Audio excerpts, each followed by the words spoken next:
Pride and Prejudice by Jane Austen. Recording by Elizabeth Bennet. Chapter 17. Elizabeth related to Jane the next day what had passed between Mr. Wickham and herself. Jane listened with astonishment and concern. She knew not how to believe that Mr. Darcy could be so unworthy of Mr. Bingley's regard, and yet it was not in her nature to question the veracity of a young man of such amiable appearance as Wickham.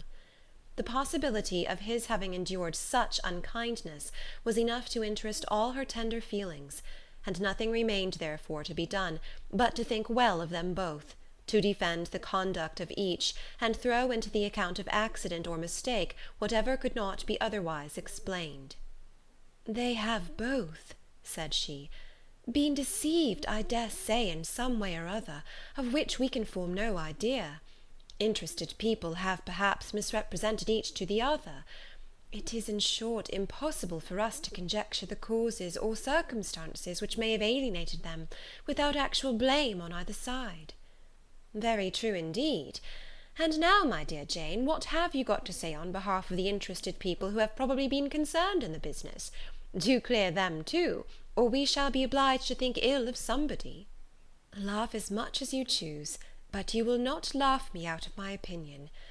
My dearest Lizzy, but do consider in what a disgraceful light it places Mr. Darcy, to be treating his father's favourite in such a manner, one whom his father had promised to provide for.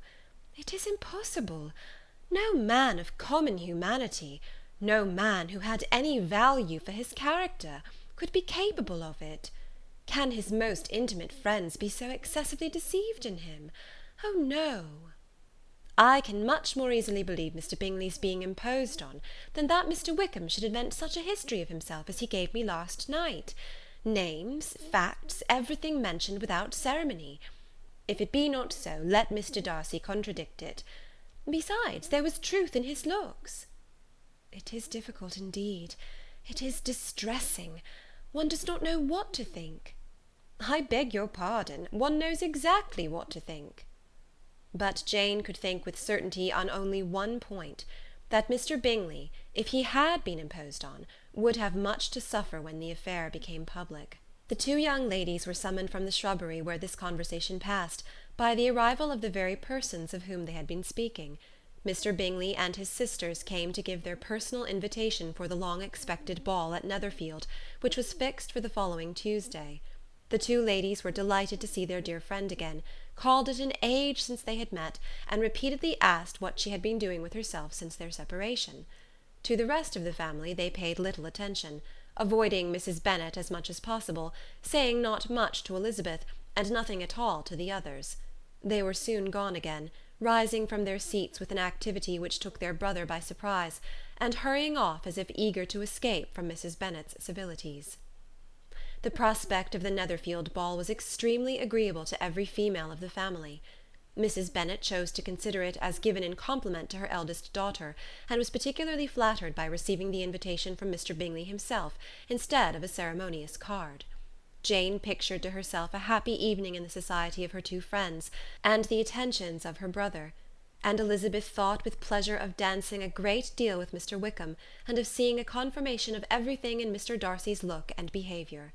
The happiness anticipated by Catherine and Lydia depended less on any single event or on any particular person, for though they each, like Elizabeth, meant to dance half the evening with Mr. Wickham, he was by no means the only partner who could satisfy them, and a ball was, at any rate, a ball. And even Mary could assure her family that she had no disinclination for it. "While I can have my mornings to myself," said she, "it is enough. I think it is no sacrifice to join occasionally in evening engagements. Society has claims on us all, and I profess myself one of those who consider intervals of recreation and amusement as desirable for everybody." Elizabeth's spirits were so high on this occasion, that though she did not often speak unnecessarily to Mr. Collins, she could not help asking him whether he intended to accept Mr. Bingley's invitation, and if he did, whether he would think it proper to join in the evening's amusement; and she was rather surprised to find that he entertained no scruple whatever on that head, and was very far from dreading a rebuke, either from the Archbishop or Lady Catherine de Bourgh, by venturing to dance. "I am by no means of the opinion, I assure you," said he, "that a ball of this kind, given by a young man of character to respectable people, can have any evil tendency; and I am so far from objecting to dancing myself, that I shall hope to be honoured with the hands of all my fair cousins in the course of the evening, and I take this opportunity of soliciting yours, Miss Elizabeth, for the first 2 dances especially, a preference which I trust my cousin Jane will attribute to the right cause, and not to any disrespect for her." Elizabeth felt herself completely taken in. She had fully proposed being engaged by Mr. Wickham for those very dances, and to have Mr. Collins instead. Her liveliness had never been worse timed. There was no help for it, however. Mr. Wickham's happiness and her own were perforce delayed a little longer, and Mr. Collins' proposal accepted with as good a grace as she could. She was not the better pleased with his gallantry from the idea it suggested of something more. It now first struck her that she was selected from among her sisters as worthy of being mistress of Hunsford Parsonage, and of assisting to form a quadrille table at Rosings, in the absence of more eligible visitors. The idea soon reached a conviction, as she observed his increasing civilities toward herself, and heard his frequent attempt at a compliment on her wit and vivacity; and though more astonished than gratified herself by this effect of her charms, it was not long before her mother gave her to understand that the probability of their marriage was extremely agreeable to her. Elizabeth, however, did not choose to take the hint, being well aware that a serious dispute must be the consequence of any reply. Mr. Collins might never make the offer, and till he did, it was useless to quarrel about him. If there had not been a Netherfield ball to prepare for and talk of, the younger Miss Bennets would have been in a very pitiable state at this time, for from the day of the invitation to the day of the ball there was such a succession of rain as prevented their walking to Meryton once. No aunt, no officers, no news could be sought after; the very shoe-roses for Netherfield were got by proxy. Even Elizabeth might have found some trial of her patience in weather which totally suspended the improvement of her acquaintance with Mr. Wickham, and nothing less than a dance on Tuesday could have made such a Friday, Saturday, Sunday, and Monday endurable to Kitty and Lydia. Chapter 17